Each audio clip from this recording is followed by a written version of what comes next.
മതമല്ല പ്രശ്നം, എങ്ങനെ ജീവിക്കുമെന്നാണ് പ്രശ്നം. ഏതു മതക്കാരനെന്നല്ല പ്രശ്നം, എങ്ങനെ ജീവിക്കുമെന്നാണ് പ്രശ്നം. നെറ്റിയിൽ ചന്ദനം പൂശുന്ന ഹിന്ദുവും നിത്യം കുരിശ് വരക്കും ക്രിസ്ത്യാനിയും നിസ്കരിച്ചിടും മുസൽമാനുമെല്ലാം 10 വർഷം ഭരണം നഷ്ടപ്പെട്ട് നട്ടഭ്രാന്ത് പിടിക്കുമ്പോൾ ആ ഭരണം തിരിച്ചു പിടിക്കാൻ നിങ്ങൾ വ്യാജവും കള്ളവുമായ പ്രചരണം സംഘടിപ്പിക്കുമ്പോൾ അത് അവസാനിപ്പിക്കാൻ വേണ്ടി പോകുന്നത് കേരളത്തിന്റെ കഴിഞ്ഞ കാലത്തെ ചരിത്രമാണ് എന്ന ബോധ്യമുണ്ടാകണം. ഇന്ത്യയിൽ എവിടെയും ഇല്ലാത്ത തരത്തിൽ RSSനെ പിടിച്ചുകെട്ടാൻ കേരളത്തിൽ സാധിച്ചുവെങ്കിൽ ആ കമ്മ്യൂണിസ്റ്റ് പ്രസ്ഥാനത്തിന്റെ ആ പ്രതിരോധ തന്ത്രത്തെ നിങ്ങൾ വളരെ ബോധപൂർവം പൊതുസമൂഹത്തിന് മുന്നിൽ അകർത്തി കാണിച്ച് RSSന് ഇനിയും അവരുടെ തന്ത്രങ്ങൾ വിജയിപ്പിക്കാനുള്ള വഴിയൊരുക്കി കൊടുക്കുമ്പോൾ ഏറെ അപകടത്തിലേക്ക് നമ്മുടെ നാട് പോവുകയാണ്. മതമാണ് പ്രശ്നമെന്നൊരു മുൻ MLA കേരളത്തിൽ പ്രസംഗിക്കുന്നൊരവസ്ഥ നമുക്ക് സങ്കല്പിക്കാൻ സാധിക്കില്ല. എന്തുകൊണ്ടെന്ന് വെച്ചാൽ അങ്ങനെ പ്രസംഗിക്കുന്ന വിഭാഗം കേരളത്തിൽ ഇതിനു മുന്നേ ഏതെങ്കിലും ഒരു അധികാരത്തിലേക്ക് കടന്നു വന്നിട്ടില്ല എന്നുള്ളത് കൊണ്ട് തന്നെയാണ്. RSS രാജ്യത്തെമ്പാടും നടത്തുന്ന പ്രസംഗത്തിൻ്റെ മറ്റൊരു പതിപ്പായി കേരളത്തിൽ മുസ്ലിം ലീഗിൻ്റെ ഒരു നേതാവ് പരസ്യമായി പ്രസംഗിക്കുകയും ആ പ്രസംഗത്തിന് വലിയ പിന്തുണ ആ വിഭാഗത്തിൻ്റെ സോഷ്യൽ മീഡിയ പ്ലാറ്റ്ഫോമുകൾ വഴി ഇതുവരെ കാണാത്തൊരു പ്രചരണത്തിലേക്ക് നമ്മുടെ നാട്ടിൽ നീങ്ങുമ്പോൾ അതിൻ്റെ അപകടം ചെറുതല്ല. മതമാണ് പ്രശ്നമെന്ന് പറയുന്നത് ആരാണ്? മതമാണ് പ്രശ്നമെന്ന് പറഞ്ഞത് കൊണ്ടാണ് 1948 രാജ്യത്തിൻ്റെ രാഷ്ട്രപിതാവ് വെടിയേറ്റ് കൊല്ലപ്പെടേണ്ടി വന്നത്. നിങ്ങൾ നോക്കിയ ലോകത്തെ ഏതെങ്കിലും ഒരു രാജ്യത്ത് ആ രാജ്യത്തിൻ്റെ രാഷ്ട്രപിതാവ് ഇതുപോലെ കൊല്ലപ്പെട്ടൊരു സാഹചര്യമുണ്ടോ? ആ രാഷ്ട്രപിതാവിനെ കൊലപ്പെടുത്തിയവർ ആ രാജ്യത്തൊരു ജനാധിപത്യ സംവിധാനത്തിൽ അധികാരത്തിൽ വന്നത് മറ്റെവിടെയെങ്കിലും കാണാൻ വേണ്ടി സാധിക്കുമോ? രാജ്യത്തിൻ്റെ പാർലമെന്റിന് നേർക്ക് അക്രമം നടത്തിയവർ തീവ്രവാദികളാണ്. രാജ്യത്തെ പ്രധാനമന്ത്രിയെ കൊലപ്പെടുത്തിയവർ തീവ്രവാദികളാണ്. മനുഷ്യർ ജീവിക്കുന്നിടത്തെല്ലാം പോയി ബോംബ് വെച്ച് അതിർത്തിയിലും രാജ്യത്തിൻ്റെ തെരുവുകളിലും മനുഷ്യനെ കൊല്ലുന്നവർ തീവ്രവാദികളാണെങ്കിൽ രാഷ്ട്രപിതാവിനെ കൊലപ്പെടുത്തിയവർ തീവ്രവാദികളല്ലേ? രാഷ്ട്രപിതാവിനെ കൊലപ്പെടുത്തിയവർ തീവ്രവാദികളാണോ എന്നുള്ള ചോദ്യത്തിന് മറ്റൊരു സംശയമില്ലാതെ മറുപടി പറയാമല്ലോ. രാജ്യത്തിന്റെ രാഷ്ട്രപിതാവിനെ കൊലപ്പെടുത്തിയ കേസിലെ 8 പ്രതികളിൽ ഒരാൾ ഇന്ന് രാജ്യത്തിന്റെ പാർലമെന്റിനകത്ത് രാഷ്ട്രപിതാവിന്റെ ചിത്രത്തോട് ചേർന്ന് ആ ചിത്രം കൂടി ചേർത്ത് വെക്കുമ്പോൾ എവിടെയാണ് രാജ്യം എന്ന ബോധ്യം നമുക്കുണ്ടാകണം. നിസ്സാരമായിട്ടോ തമാശയായിട്ടോ 10 വർഷം അധികാരമില്ലാതിരിക്കുമ്പോൾ സംഭവിക്കുന്ന കേവലം ഒരു ഭ്രാന്തായിട്ടോ അല്ല ഇതിനെ കാണേണ്ടത്. ഗൗരവമാണ് വിഷയം, നിസ്സാരമല്ല. ജീവിതവും നമ്മുടെ സമൂഹവും നാളെ മുന്നോട്ട് പോകണമെങ്കിൽ ഇത്തരം ഗൗരവമേറിയ വിഷയം നമുക്കിടയിലേക്ക് ചർച്ച ചെയ്തിട്ടേ കാര്യമുള്ളൂ. അല്ലാതെ നിസ്സാരമായിട്ട് ഏതെങ്കിലും ഒരു വൈകാരിക പ്രകടനത്തിന് മുമ്പിൽ നടത്തുന്ന പ്രസംഗങ്ങളോ മതവും ജാതിയും പറഞ്ഞ് താൽക്കാലികമായി തെരഞ്ഞെടുപ്പിന് മുന്നിൽ നേട്ടമുണ്ടാക്കാൻ കഴിയുമെന്ന ധാരണക്ക് പുറത്ത് നടത്തുന്ന വർഗീയ പ്രചരണങ്ങളോ കള്ളപ്രചരണങ്ങളോ അല്ല ഈ രാജ്യത്തെ നയിക്കേണ്ടത്. പ്രിയപ്പെട്ട സുഹൃത്തുക്കളെ, രാഷ്ട്രപിതാവിനെ കൊലപ്പെടുത്തിയവർക്ക് രാജ്യത്ത് ജനാധിപത്യ പ്രക്രിയയിൽ വിജയിച്ചു വരാൻ വേണ്ടി എങ്ങനെ കഴിഞ്ഞു? അതാണ് ശിവപ്രസാദ് ദീർഘനേരം നടത്തിയ പ്രസംഗത്തിൽ സൂചിപ്പിച്ചത്. അതിന്റെ കാരണം കോൺഗ്രസ് തന്നെയല്ലേ? നമ്മൾ സ്കൂളിൽ പാഠപുസ്തകത്തിൽ പഠിച്ചു മഹാത്മാഗാന്ധിയെ കൊലപ്പെടുത്തിയവരാരാണ്. മഹാത്മാഗാന്ധിയെ കൊലപ്പെടുത്തിയത് ആരെന്ന ചോദ്യത്തിന് ഒറ്റ ഉത്തരവേ ഉള്ളൂ, നാത്തൂറാം വിനായക് ഗോഡ്സെ എന്ന്. നിങ്ങൾ നോക്കിയേ, ഒരു കൊലപാതകത്തിൽ 2 പേരെ രാജ്യം തൂക്കിലേറ്റി. ആ രണ്ടാമത്തെ പേര് പോലും പഠിപ്പിച്ചിട്ടില്ലല്ലോ. ഒരു കൊലപാതകത്തിൽ 8 പ്രതികളുണ്ട്. ആ 8 പ്രതികളിൽ 2 പേരെ തൂക്കിലേറ്റുന്നു, 7 പേരെ ശിക്ഷിക്കുന്നു, ഒരാളെ വെറുതെ വിടുന്നു. വെറുതെ വിട്ടാളെ പിന്നീട് അദ്ദേഹത്തിന്റെ മരണശേഷം നമ്മുടെ രാജ്യത്ത് ജസ്റ്റിസ് ജീവൻലാൽ കപൂർ അന്ന് അധ്യക്ഷനായിരുന്ന ഒരു അന്വേഷണ സമിതി 1965 ഒരു കമ്മീഷൻ ഉണ്ടായിരുന്നു. രാജ്യത്തിന്റെ രാഷ്ട്രപിതാവിന്റെ കൊലപാതകത്തെ സംബന്ധിച്ചുള്ള അന്വേഷണം. അതിൽ 1969 റിപ്പോർട്ട് സമർപ്പിക്കുമ്പോൾ സവർക്കർ ആ കൊലപാതക കേസിൽ നേതൃത്വം കൊടുത്തിരുന്നു എന്ന റിപ്പോർട്ട് വെച്ചു. പക്ഷേ ആ റിപ്പോർട്ട് വെക്കുന്ന 3 വർഷം മുന്നേ സവർക്കർ മരണപ്പെട്ടു. അതുകൊണ്ട് വേറൊന്നും ചെയ്യാൻ സാധിക്കില്ല. രാഷ്ട്രപിതാവിന്റെ കൊലയാളികൾ രാജ്യം ഭരിക്കുന്ന ഒരു കാലത്ത് നിസ്സാരമായി നമ്മുടെ നാട്ടിൽ രാഷ്ട്രീയ പ്രവർത്തനത്തെ കാണുന്നതാണ് അപകടം. കേരളം അങ്ങനെയല്ല. കേരളം ഏത് പ്രതിസന്ധി ഘട്ടത്തിലും മതവർഗീയ ശക്തികൾക്ക് മുമ്പിൽ തോൽക്കാറില്ല. പക്ഷെ ചെറിയൊരു അപകടം നമുക്ക് മുമ്പിലേക്ക് ചെറിയൊരു മണം വരുന്നു. അത് RSS നടത്തുന്ന സമാനമായ വർഗീയ പ്രചരണം മറുവശത്ത് രൂപപ്പെടുമ്പോൾ മതന്യൂനപക്ഷങ്ങളെ ഭൂരിപക്ഷ വർഗീയതയെ പ്രതിരോധിക്കാൻ ന്യൂനപക്ഷ വർഗീയത കൊണ്ട് സാധിക്കുമെന്ന ജമാഅത്ത് ഇസ്ലാമിയുടെ ടാറ്റിക്സ്, ഒരിക്കൽ പോലും കേരളത്തിലെ മുസ്ലിം ലീഗ് അംഗീകരിക്കാത്ത ടാറ്റിക്സ് ആ വിഭാഗത്തിൻ്റെ അകത്തേക്ക് ചെലുത്തുന്നു. അത് മറുവശത്ത് അതിനേക്കാൾ ഭീകരമായ രീതിയിൽ പ്രതിഫലിക്കും എന്നുള്ള കാര്യത്തിൽ യാതൊരു സംശയവുമില്ല. അപ്പോൾ പ്രതിരോധിച്ചേ പറ്റൂ. ഞാൻ ഒറ്റ ഉദാഹരണം പറയുകയാണ്. ഒരു കാസർഗോഡ് മുനിസിപ്പാലിറ്റി കഴിഞ്ഞ തദ്ദേശ തെരഞ്ഞെടുപ്പിൻ്റെ ഭാഗമായി, കാസർഗോഡ് മുനിസിപ്പാലിറ്റിയാണെന്ന് തോന്നുന്നു, ഒരു വീഡിയോ മുസ്ലിം ലീഗ് പുറത്തുവിട്ടു. അതിൻ്റെ അപകടം എങ്ങനെയാണ് കേരളത്തെ ബാധിക്കാൻ വേണ്ടി പോകുന്നെന്നുള്ളതാണ്. ഇത്രയേ ഉള്ളൂ. നന്നായി നല്ല ദീനി നമ്മുടെ മുന്നോട്ട് വെച്ച സ്ഥാനാർത്ഥികളെല്ലാം നല്ല ദീനികളാണ്. ഏതെങ്കിലും ഒരു തരത്തിൽ ഇസ്ലാം മതവിശ്വാസത്തെ അനുസരിക്കാത്തവരല്ല. ഒരു ഭാഗം ഇത്. പിണറായി വിജയനോ VS അച്യുതാനന്ദനോ ഒരു തവണയെങ്കിലും ഒതു കൊടുത്തിട്ടുണ്ടോ? എന്നാൽ നമ്മുടെ പാണക്കാട്ടെ തങ്ങന്മാരെല്ലാം ഒതു കൊടുക്കുന്നവരല്ലേ? നിങ്ങൾ നോക്കിയേ, ഇങ്ങനെയൊന്നുമുള്ള പ്രചരണം മതവിശ്വാസികൾക്കിടയിൽ ഏശില്ല എന്ന ധാരണ ഇല്ലാത്ത മനുഷ്യർ മറുവശത്ത് വേറെ പല ഭാഗത്തും ജീവിക്കുന്നില്ലേ? ആ മനുഷ്യർക്കിടയിൽ സ്വാഭാവികമായിട്ടും RSS ഉണ്ടാക്കി വെക്കുന്ന വർഗീയതയിലേക്ക് ചെന്നുപോകാൻ എത്ര എളുപ്പമാണ്. എത്രമാത്രം ത്യാഗം സഹിച്ചിട്ടാണ് കേരളത്തിൽ RSS മുന്നോട്ട് വെച്ച രാഷ്ട്രീയത്തെ നമ്മൾ പ്രതിരോധിക്കുന്നത്. കഴിഞ്ഞ ആഴ്ചയല്ലേ ഇതേ ലീഗ് നേതാവ് ഷാജി നടത്തിയ മറ്റൊരു പ്രസംഗം? തലശ്ശേരി കലാപത്തിന് ചുക്കാൻ പിടിച്ചത് കേരളത്തിലെ മുഖ്യമന്ത്രിയാണ് എന്നൊരു പച്ചക്കള്ളം ഒരു മനുഷ്യനും ചരിത്രത്തിൽ ഇന്ന് വരെ പറയാൻ ധൈര്യം കാണിക്കാത്ത അത്രയും വൃത്തികേട് എങ്ങനെ പറയാൻ ധൈര്യം ലഭിച്ചു? പുതിയ കാലത്ത് പ്രത്യേകിച്ച് 30, 40, 35 വയസ്സിന് താഴെയുള്ള യുവജനങ്ങൾക്കിടയിലേക്കും പുതിയ സമൂഹത്തിനും നാടിന്റെ ചരിത്രമോ രാഷ്ട്രീയമോ അവർ പഠിക്കാൻ തയ്യാറാകുന്നില്ല എന്നൊരു വിശ്വാസം അവർക്ക് മുമ്പിൽ എന്ത് കളവും സോഷ്യൽ മീഡിയ ഉപയോഗപ്പെടുത്തി നടത്തിയാം അതിനുവേണ്ടി ഒരു പ്രസംഗത്തിന്റെ ഒരു സംസാരം, ഒരു കോട്ടിംഗ് ഉണ്ടാക്കി കൊടുക്കുക എന്ന ധാരണയിലേക്ക് എത്തിയില്ലേ? എന്തൊരു അപകടമാ! 1971 കേരളം പിടിച്ചെടുക്കാൻ RSS തീരുമാനിക്കുമ്പോൾ അന്നത്തെ RSSന്റെ ടാറ്റിക്സ് ഒന്ന്, കേരളത്തിൽ മതന്യൂനപക്ഷങ്ങൾ ഏറ്റവും സമ്പത്തോടുകൂടി തിങ്ങിപ്പാർക്കുന്ന തലശ്ശേരി തന്നെ കേന്ദ്രീകരിച്ചൊരു കലാപം നടത്താനും ആ കലാപത്തിൽ വിജയം കണ്ടുവെങ്കിൽ ആ കലാപം കേരളമാകെ വ്യാപിപ്പിക്കാനുമായിരുന്നില്ലേ? ഇന്ത്യയിൽ RSSന് ഏറ്റവും കൂടുതൽ ശാഖ പ്രവർത്തിച്ചത് കേരളത്തിലായിരുന്നില്ലേ? അത് തലശ്ശേരിയും കണ്ണൂർ മേഖലയിലായിരുന്നില്ലേ? ഗുജറാത്തിൽ പോലും ഇല്ലാത്തത്രയും ശാഖ പ്രവർത്തിച്ചത് കേരളത്തിലായിരുന്നു എന്ന ബോധ്യം ഇവിടെയുള്ള ലീഗിനോ കോൺഗ്രസിനോ ഏതെങ്കിലും ഘട്ടത്തിൽ ഉണ്ടായിട്ടുണ്ടോ? നിങ്ങൾ കേരളത്തിലെ ജീവൻ കൊടുത്തും നമ്മളെല്ലാം സംരക്ഷിച്ചെടുക്കുന്ന ഈ മതനിരപേക്ഷ മൂല്യത്തെ തകർക്കാൻ വേണ്ടിയിട്ട് 10 വർഷം ഭരണം നഷ്ടപ്പെടുമ്പോൾ എങ്ങനെയെങ്കിലും കേരളത്തിൽ അധികാരത്തിലെത്തിച്ചേരാൻ എന്ത് വൃത്തികെട്ട പ്രചരണവും സംഘടിപ്പിക്കുമ്പോൾ തകരാൻ വേണ്ടി പോകുന്നത് എന്താണെന്ന ബോധ്യം നിങ്ങൾക്കുണ്ടോ? നിങ്ങൾ നോക്ക്, രാജ്യത്തെവിടെയും ഇല്ലാത്ത വിധത്തിൽ RSS ഫണ്ടൊഴുക്കിയതും കേന്ദ്രീകരിച്ചതും പ്രവർത്തിച്ചതും കേരളത്തിലായിരുന്നു.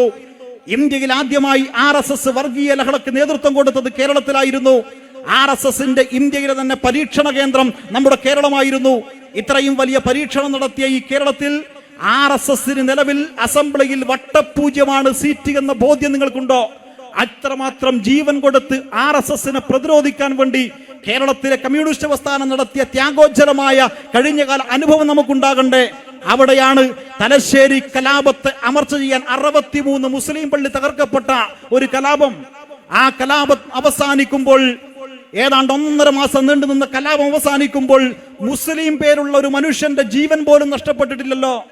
ഈ പ്രസംഗം ഞാൻ ഇവിടെ നടത്തുമ്പോൾ നിങ്ങൾ നോക്കിയേ, അസംബ്ലിക്കകത്ത് പോലും വ്യാജമായ കള്ളപ്രചരണം വളരെ ബോധപൂർവ്വം നടത്തിയിട്ട് കോൺഗ്രസ് ആ ചരിത്രത്തെ മാറ്റാൻ വേണ്ടി നോക്കിയില്ലേ? മരണപ്പെട്ട ഒരു മുൻ MLA നടത്തിയ പ്രസംഗം എന്തായിരുന്നു? കള്ള് ഷാപ്പിൽ നിന്നും ഇറങ്ങി വരുമ്പോൾ കൊല്ലപ്പെട്ടവർ രക്തസാക്ഷി എന്ന് പറഞ്ഞു എന്ന്. നോക്കിയേ, ഒരു പ്രദേശത്ത് ആ കാലത്തെ CPMന്റെ ലോക്കൽ കമ്മിറ്റി മെമ്പർ എന്ന് പറഞ്ഞാൽ ഒരു പ്രദേശമാകെ അംഗീകരിക്കുന്ന ഒരു നേതാവ്, അവിടുത്തെ കോൺഗ്രസ് ഉൾപ്പെടെ നേതൃത്വം കൊടുക്കുന്ന ഒരു സഹകരണ സ്ഥാപനത്തിന്റെ ഒരു ഡയറക്ടർ ബോർഡ് മെമ്പർ, ഒരു പ്രദേശം അംഗീകരിക്കുന്ന പൊതുപ്രവർത്തകൻ. ആ കാലത്ത് 1972 ജനുവരി മാസം 3-ാം തീയതി RSSകാർ അന്ന് ആ പ്രദേശത്ത് നടത്തിയ കലാപത്തെ പ്രതിരോധിക്കാൻ നേതൃത്വം കൊടുത്തപ്പോൾ കൊല്ലപ്പെട്ട സംഭവത്തെ പിന്നീട് മറ്റൊരു രൂപത്തിൽ അവതരിപ്പിക്കുന്നു. എന്തൊരപകടം! എന്താണ് RSS നടത്തുന്ന പ്രചരണം?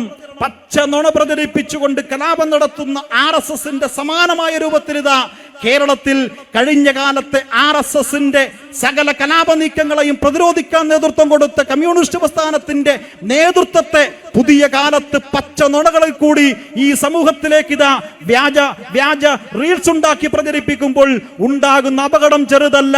ഉണ്ടാകുന്ന അപകടം എന്തെന്ന് ചോദിച്ചാൽ RSSന് ശക്തിപ്പെടാൻ വേണ്ടിയിട്ടുള്ള ഒരിടം നിങ്ങൾ ഉണ്ടാക്കി കൊടുക്കുന്നു എന്ന് മാത്രമേ ഉള്ളൂ. RSSനെ പ്രതിരോധിക്കുക എങ്ങനെയെന്ന് രാജ്യത്തറിയുന്ന ഒറ്റ പ്രസ്ഥാനം മാത്രമേ ഉള്ളൂ. അത് കമ്മ്യൂണിസ്റ്റ് പാർട്ടി മാത്രമാണെന്ന ബോധ്യമുണ്ടാകണം. ആ പ്രസ്ഥാനം പ്രതിരോധം നടത്തിയത് കൊണ്ട് മാത്രം ഇന്ത്യയിൽ എവിടെയും ഇല്ലാത്ത തരത്തിൽ RSSനെ പിടിച്ചുകെട്ടാൻ കേരളത്തിൽ സാധിച്ചുവെങ്കിൽ ആ കമ്മ്യൂണിസ്റ്റ് പ്രസ്ഥാനത്തിന്റെ ആ പ്രതിരോധ തന്ത്രത്തെ നിങ്ങൾ വളരെ ബോധപൂർവം പൊതുസമൂഹത്തിന് മുന്നിൽ അകർത്തി കാണിച്ച് RSSന് ഇനിയും അവരുടെ തന്ത്രങ്ങൾ വിജയിപ്പിക്കാനുള്ള വഴിയൊരുക്കി കൊടുക്കുമ്പോൾ 10 വർഷം ഭരണം നഷ്ടപ്പെട്ട് നട്ടഭ്രാന്ത് പിടിക്കുമ്പോൾ ആ ഭരണം തിരിച്ചു പിടിക്കാൻ നിങ്ങൾ വ്യാജവും കള്ളവുമായ പ്രചരണം സംഘടിപ്പിക്കുമ്പോൾ അത് അവസാനിപ്പിക്കാൻ വേണ്ടി പോകുന്നത് കേരളത്തിന്റെ കഴിഞ്ഞ കാലത്തെ ചരിത്രമാണ് എന്ന ബോധ്യമുണ്ടാകണം. അതാണ് ഈ ഗാന്ധി രക്തസാക്ഷി ദിനാചരണത്തിൽ ജില്ലാ കേന്ദ്രങ്ങളിൽ 10,000-കണക്കിന് മനുഷ്യർ അണിനിരത്തിയിട്ട് ഇത്തരമൊരു പ്രഖ്യാപനം നടത്താനുള്ള കാരണം. 100 തെരഞ്ഞെടുപ്പ് നോറ്റാലും കമ്മ്യൂണിസ്റ്റ് പാർട്ടിയെ സംബന്ധിച്ച് ഒരു ചുക്കുണ്ടാകില്ല. പക്ഷെ അങ്ങനെയല്ല നാട് അവസാനിച്ച് മനുഷ്യർ മതപരമായി 2 ചേരിയിലേക്ക് വേർതിരിഞ്ഞു പോയാൽ പിന്നെ തിരിച്ചു പോയാൻ വേണ്ടി സാധിക്കില്ല. മതവർഗീയ ശക്തികൾക്ക് മുമ്പിൽ പ്രതിരോധം തീർക്കാൻ വേണ്ടിയിട്ട് നാട് ഒന്നാകെ മുന്നോട്ട് വന്ന കാലത്ത് അന്ന് നടത്തിയൊരു മൂവ്മെന്റ് ഉണ്ടാകും. നിങ്ങൾ ശ്രമിച്ചാൽ പിന്നീട് ഒരു പക്ഷേ അതിനെ തിരിച്ചു കൊണ്ടുവരാൻ വേണ്ടി സാധിക്കില്ല. അതുകൊണ്ട് കൈവിട്ട കളിയായിട്ട് ജമാഅത്ത് ഇസ്ലാമിയുടെ കൂടെ കിടക്കാൻ തീരുമാനിച്ചെന്ന് മുതൽ മുസ്ലിം ലീഗിന്റെ ചരിത്രം മാറിയിരിക്കുന്നു. സൂഫിസ്റ്റ് പാരമ്പര്യം ഉയർത്തിപ്പിടിച്ചു പോയിരുന്ന കേരളത്തിൽ ഒരു സമൂഹം ഉണ്ടായിരുന്നു ഇസ്ലാം മത വിശ്വാസികൾക്കിടയിൽ. ആ സൂഫി പാരമ്പര്യത്തിന്റെ ഇന്നത്തെ പിന്മുറക്കാരായ നേതൃത്വം ഒന്നടങ്കം, മതപണ്ഡിതർ ഒന്നടങ്കം ജമാഅത്ത് ഇസ്ലാമി കൂട്ടുകെട്ടിനെ തള്ളിപ്പറയുമ്പോഴും എന്തുകൊണ്ട് നിങ്ങൾക്ക് തള്ളിപ്പറയാൻ സാധിക്കുന്നില്ല? 1953 പെരിന്തൽമണ്ണയിൽ വെച്ച് ചേർന്ന സമസ്തയുടെ അന്നത്തെ സമ്മേളനത്തിൽ പ്രഖ്യാപിച്ചൊരു പ്രമേയം ഉണ്ടായിരുന്നല്ലോ. ആ പ്രമേയം എന്താ? ജമാഅത്ത് ഇസ്ലാമിയോട് സലാം ചൊല്ലിയാൽ മടക്കരുതെന്നായിരുന്നില്ലേ? ജമാഅത്ത് ഇസ്ലാമിയോട് സലാം ചൊല്ലിയാൽ മടക്കരുത്, ജമാഅത്ത് ഇസ്ലാമിക്കാരനുമായി വിവാഹബന്ധം പോലും ഏർപ്പെടരുത്, സലാം ചൊല്ലിയാൽ മടക്കരുത് എന്ന് ഇസ്ലാം പഠിപ്പിക്കണമെങ്കിൽ എത്രമാത്രം അകറ്റി നിർത്തേണ്ടതാണ്. പഠിപ്പിച്ചത് സമസ്ത മദ്രസകളിൽ പഠിപ്പിച്ചില്ലേ? സമസ്തയുടെ രൂപീകരണം തന്നെ 1926 എന്തിനായിരുന്നു? ഇത്തരം ക്ഷുദ്രശക്തികൾ മതവിശ്വാസികൾക്കിടയിലേക്ക് തീവ്രവാദവും മതവർഗീയതയും പ്രോത്സാഹിപ്പിക്കുന്ന ശക്തികൾക്ക് വിരുദ്ധമായി നിലപാടെടുക്കാൻ വേണ്ടിയിട്ടായിരുന്നില്ലേ? ആ പ്രസ്ഥാനം അതിന്റെ 100ാം വാർഷികം ആചരിക്കുമ്പോൾ അതിന്റെ നേതൃത്വം ഒന്നടങ്കം പറയുമ്പോഴും ആ നേതൃത്വത്തെ അധികാരത്തിന്റെ സമ്പത്തിന്റെ ഭീഷണി കൊണ്ട് നിങ്ങൾ തകർത്തെറിഞ്ഞ് ഇവർ നടത്തുന്ന പ്രചരണം, അത് കമ്മ്യൂണിസ്റ്റ് വിരുദ്ധ പ്രചരണം ജനങ്ങൾക്കിടയിൽ എത്തിക്കാൻ. ഏതൊക്കെ പ്രചരണ? ഓരോന്നോരോന്നും ഞാൻ വിശദീകരിക്കുന്നില്ല. എന്തൊക്കെ കള്ളപ്രചരണം ശിവൻ പറഞ്ഞുവല്ലോ. കേന്ദ്ര സർക്കാർ നടപ്പിലാക്കുന്ന ഒന്നിനെ സംസ്ഥാനത്തെ മുഖ്യമന്ത്രിയുടെ പേരിലിട്ട് വീടുകൾ തോറും കയറിയിട്ട് കള്ളപ്രചരണം പ്രചരിപ്പിച്ച് ഭയപ്പെടുത്തിയിട്ട് തെറ്റായ നിലയിൽ അവിടെ കൂടുതൽ അപകടത്തിലേക്ക് തള്ളിവിട്ടു. തെരഞ്ഞെടുപ്പ് കഴിഞ്ഞപ്പോഴല്ലേ നമ്മൾ അറിഞ്ഞത് എത്രമാത്രം വ്യാജ പ്രചരണം സംഘടിപ്പിച്ചു. ഇപ്പോഴിതാ മതവിശ്വാസികൾക്കിടയിൽ തെറ്റായ ക്യാമ്പയിൻ നടത്തിയിട്ട് ഈ നിലയിൽ നിങ്ങൾ മുന്നോട്ട് പോകുമ്പോൾ പ്രിയപ്പെട്ട സുഹൃത്തുക്കളെ, ഇതിനെ പ്രതിരോധിച്ചേ പറ്റൂ. 2021 കേരളം രണ്ടാമതും പിണറായി സർക്കാർ അധികാരത്തിൽ വന്നൊരു ഘട്ടമുണ്ടായിരുന്നു. ആ ഘട്ടത്തിലാണ് കേരളത്തിൽ ഇനി എങ്ങനെ പോകണമെന്ന് ഈ 2 വിഭാഗവും തീരുമാനിച്ചത്. RSSും BJPയും തീരുമാനമെടുക്കുന്നു. അതേ തീരുമാനം മറുവശത്ത് മുസ്ലിം ലീഗും കോൺഗ്രസും എടുത്തു. ആ തീരുമാനം എന്തായിരുന്നു? 500 കോടി രൂപക്ക് മുകളിൽ ഒരു സംസ്ഥാനത്ത് ചെലവഴിച്ച് രാജ്യത്തിന്റെ പ്രധാനമന്ത്രി നിരവധി തവണ സംസ്ഥാനത്ത് വന്നുപോയി, അമിത്ഷാ വന്നുപോയി, RSSന്റെ സർസംഘചാലക് വ്യത്യസ്തമായ ഘട്ടത്തിൽ വന്നുപോയി, നിരവധി തന്ത്രങ്ങൾ നടപ്പിലാക്കിയിട്ടും ഒരു സീറ്റിനെ 0 വെട്ടിച്ചുരുക്കാൻ കേരളത്തിൽ സാധിച്ചു. 2016 ഉണ്ടായിരുന്ന സീറ്റ് 1 അങ്ങനെ തന്നെ അക്കൗണ്ട് വെട്ടിക്കിട്ട് 2021 വട്ട 0 മാറ്റി. നോക്കണം നിങ്ങൾ, 500 കോടിക്കടുത്തൊരു സംസ്ഥാനത്ത് ചെലവഴിച്ചിട്ടും അമിത്ഷയും നരേന്ദ്രമോദിയും RSSന്റെ സർസംഘചാലകവും കേരളത്തിൽ തലങ്ങും വിലങ്ങും വന്ന് നിരവധി പ്രസംഗം നടത്തി. കേരളം സൊമാലിയക്ക് തുല്യമാണെന്ന് പ്രഖ്യാപിച്ച് നിരവധി പ്രഭാഷണങ്ങൾ നടത്തിയിട്ട് കേരളത്തിൽ കലാപാന്തരീക്ഷം പോലും ഉണ്ടാക്കിയിട്ട് പോലും RSSനുണ്ടായത് വട്ട 0. ആ തിരിച്ചറിവാണ് കേരളത്തിൽ പണമൊടുക്കിയിട്ട് കാര്യമില്ല എന്നും കേരളത്തിലെ മനുഷ്യർ തെരഞ്ഞെടുപ്പ് ഘട്ടത്തിൽ മതപരമായി ചിന്തിക്കുന്നവരല്ല എന്ന തിരിച്ചറിവിലേക്ക് RSS എത്തിച്ചേർന്നത്. ഒരു ബിൽഡിംഗ് തകർക്കണമെങ്കിൽ ആ കെട്ടിടത്തിന്റെ മുകളിലേക്ക് കല്ലെറിഞ്ഞാൽ അതിന്റെ ഓട് അല്ലെങ്കിൽ 2 ചില്ല് പൊട്ടിയേക്കാം, പക്ഷെ ആ ബിൽഡിംഗ് തകരില്ല. ആ ബിൽഡിംഗ് തകർക്കണമെങ്കിൽ അതിന്റെ അടിത്തറ മാന്തിയാൽ ആ ബിൽഡിംഗ് അങ്ങനെ തന്നെ വീഴും. കേരളത്തിന്റെ സാമൂഹ്യ അടിത്തറ നിലനിൽക്കുന്നത് ഉറച്ച മതനിരപേക്ഷതയിലാണ്. മതം നോക്കി വോട്ട് ചെയ്യുന്നവരല്ല, മതം നോക്കി ഹോട്ടലിൽ പോയി ചായ കുടിക്കുന്നവരല്ല, മതം നോക്കി ഭക്ഷണം കഴിക്കുന്നവരല്ല, മതം നോക്കി ബസ്സിൽ കയറുന്നവരല്ല. ദൈനംദിന ജീവിതത്തിൽ നമ്മൾ മതം നോക്കാറില്ല. അവിടെയാണ് RSS മറ്റൊരു തീരുമാനത്തിലേക്ക് എത്തിയത്. കേരളത്തിൽ മതപരമായി മനുഷ്യനെ വ്യത്യസ്ത ശ്രേണികളിലേക്ക് മാറ്റിയെടുത്താൽ മാത്രമേ RSSന് കേരളത്തിൽ വിജയിക്കാൻ സാധിക്കുകയുള്ളൂ. പണമൊഴുക്കിയിട്ട് കാര്യമില്ല. അതുകൊണ്ടാണ് രണ്ടാം പിണറായി സർക്കാർ വന്ന ആദ്യത്തെ ആഴ്ച കേരളത്തിലെ BJPയുടെ അധ്യക്ഷനായിരുന്ന സുരേന്ദ്രൻ ഫേസ്ബുക്കിൽ ഭക്ഷണത്തിൽ തുപ്പിയിടുന്നതാണ് ഹലാൽ ഭക്ഷണമെന്ന വ്യാജ പ്രചരണം സംഘടിപ്പിച്ച് തുടക്കം കുറിച്ചത്. അതിനുശേഷം കേരളത്തിൽ വ്യാപകമായി നടത്തിയ ക്യാമ്പയിൻ ഇങ്ങനെയായിരുന്നു: മുസ്ലിമിന് മുസ്ലിമിന്റെ ഹോട്ടൽ, ഹിന്ദുവിന് ഹിന്ദുവിന്റെ ഹോട്ടൽ. നിങ്ങൾ മറന്നു കാണില്ല. ഇന്നത്തെ കോൺഗ്രസ് നേതാവ് സന്ദീപ് വാര്യർ നിലമ്പൂരിൽ വന്നിട്ട് പ്രസംഗിച്ചിട്ട് പറഞ്ഞു, ഹിന്ദുക്കൾ സൂപ്പർ മാർക്കറ്റ് ആരംഭിക്കും, ഹിന്ദുവിന് ഹിന്ദുവിന്റെ സൂപ്പർ മാർക്കറ്റ്, ഹിന്ദുവിന് ഹിന്ദുവിന്റെ ചെരുപ്പ് കട, ഹിന്ദുവിന് ഹിന്ദുവിന്റെ ഓട്ടോറിക്ഷ, ഹിന്ദുവിന് ഹിന്ദുവിന്റെ ബസ്.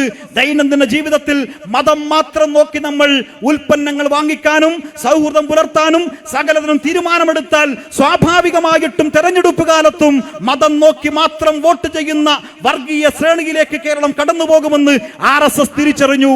അങ്ങനെയാണ് കേരളത്തിൽ RSS കോഴിക്കോട് 33 ഹോട്ടലിന്റെ ലിസ്റ്റ് ഇട്ട് ഇതാണ് ഹിന്ദുവിന്റെ ഹോട്ടൽ എന്ന പ്രചരണം സംഘടിപ്പിച്ചത്. പാരഗൺ ഹോട്ടൽ ഉൾപ്പെടെ 80 വർഷത്തിന് മുകളിൽ പ്രവർത്തിക്കുന്ന ഹോട്ടൽ ഏത് മതത്തിൽപ്പെട്ടതാണെന്ന് അന്നാണ് കേരളം അറിഞ്ഞത്. അതേ ലിസ്റ്റ് ഇട്ട് ജമാഅത്ത് ഇസ്ലാമിയും SDPIയും മുസ്ലിം ലീഗും മറുവശത്ത് പ്രചരിപ്പിച്ചു, ഇത് ഹിന്ദുവിന്റെ ഹോട്ടലാണ്, ഇവിടെ നിന്ന് മുസ്ലിങ്ങൾ ഭക്ഷണം കഴിക്കരുത് എന്ന്. ഈ പ്രചരണം കേരളത്തിൽ കണ്ടില്ലേ?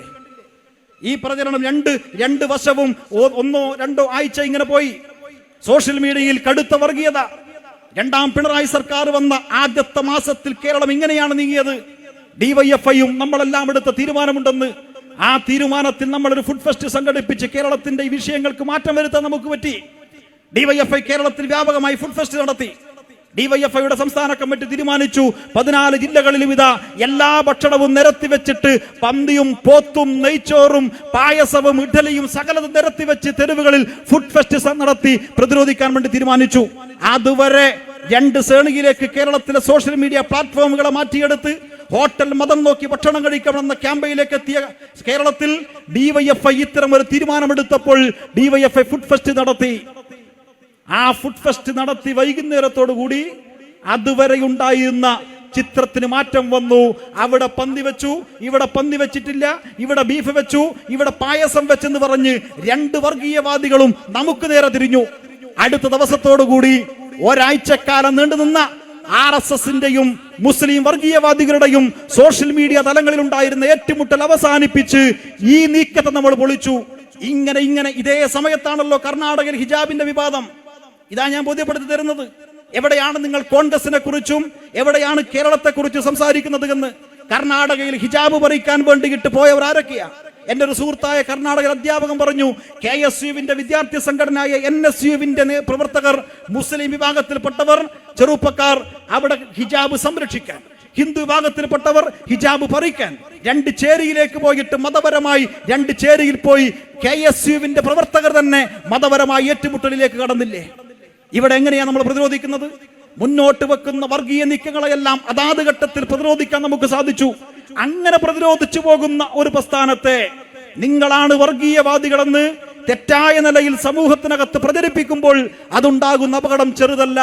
അതുകൊണ്ട് ഈ നീക്കത്തെ പ്രതിരോധിക്കാൻ നമുക്ക് സാധിക്കണം. മതമല്ല പ്രശ്നം, എങ്ങനെ ജീവിക്കുമെന്നാണ് പ്രശ്നം. ഏതു മതക്കാരനെന്നല്ല പ്രശ്നം, എങ്ങനെ ജീവിക്കുമെന്നാണ് പ്രശ്നം. നെറ്റിയിൽ ചന്ദനം പൂശുന്ന ഹിന്ദുവും നിത്യം കുരിശ് വരക്കും ക്രിസ്ത്യാനിയും നിസ്കരിച്ചിടും മുസൽമാനുമെല്ലാം ഒന്നാണ് മക്കളെ രക്തം ചുവപ്പ് എന്ന് 1983 കേരളത്തിൽ അന്ന് RSS BJPയുടെ രൂപീകരണത്തിന് ശേഷം നിലയ്ക്കലും രണ്ട് പ്രദേശങ്ങളിൽ വർഗീയ ലഹള ഉണ്ടാക്കാൻ വേണ്ടി നീക്കം നടത്തിയപ്പോൾ കേരളത്തിന്റെ സാമൂഹ്യ അന്തരീക്ഷത്തിൽ ഇന്നത്തേതിന് സമാനമായ വർഗീയ ലഹളയ്ക്കും വർഗീയ പ്രചരണത്തിനും വേണ്ടി RSS നീക്കം നടത്തിയ ഒരു ഘട്ടത്തിൽ അന്ന് DYFI കേരളത്തിൽ 2 ലക്ഷം പേരടങ്ങുന്ന മതസൗഹാർദ്ദ സെൽ രൂപീകരിച്ച് 1983 ആഗസ്റ്റ് മാസം 1-ാം തീയതി ജില്ലാ കേന്ദ്രങ്ങളിലേക്ക് വെള്ളവസ്ത്രവും ധരിച്ചൊരു ജാഥ നടത്തി. ആ ജാഥയിൽ അന്ന് ആദ്യമായി DYFI വിളിച്ച മുദ്രാവാക്യമാണത്, മതമല്ല മതമല്ല മതമല്ല പ്രശ്നം, എങ്ങനെ ജീവിക്കുമെന്നാണ് പ്രശ്നം, ഏതോ മതക്കാരനെന്നല്ല പ്രശ്നം, എങ്ങനെ ജീവിക്കുമെന്നാണ് പ്രശ്നം. പുതിയ കാലത്ത് നിങ്ങൾ മതവർഗീയ ശക്തികൾക്ക് വേണ്ടി ഇത്തരം മുദ്രാവാക്യങ്ങളെ മാറ്റിപ്പാടുമ്പോൾ പ്രിയപ്പെട്ട സഖാക്കളെ, രാജ്യത്തിന്റെ രാഷ്ട്രപിതാവിനെ സ്മരിക്കുന്ന ഈ വേളയിൽ നമുക്ക് പ്രതിജ്ഞയെടുക്കാം, 1000 തെരഞ്ഞെടുപ്പുകളിൽ പരാജയപ്പെട്ടാലും ജീവൻ കൊടുത്തുകൊണ്ടും കേരളത്തെ സംരക്ഷിക്കാൻ, കേരളത്തിന്റെ മതനിരപേക്ഷ മൂല്യത്തെ സംരക്ഷിക്കാൻ ഇതാ നമ്മൾ ഉണ്ടാകും. ആ പ്രതിജ്ഞയാണ് ഇത്തരമൊരു പരിപാടിയിൽ കൂടി DYFIയും ജനാധിപത്യ മഹിളാ അസോസിയേഷനും SFIയും ഇന്ന് പ്രഖ്യാപനം നടത്തുന്നത്. ഈ ബഹുജന സംഗമത്തിൽ പങ്കെടുത്ത നിങ്ങളെല്ലാം അഭിവാദ്യം ചെയ്തുകൊണ്ട് നിർത്തുന്നു. അഭിവാദ്യങ്ങൾ.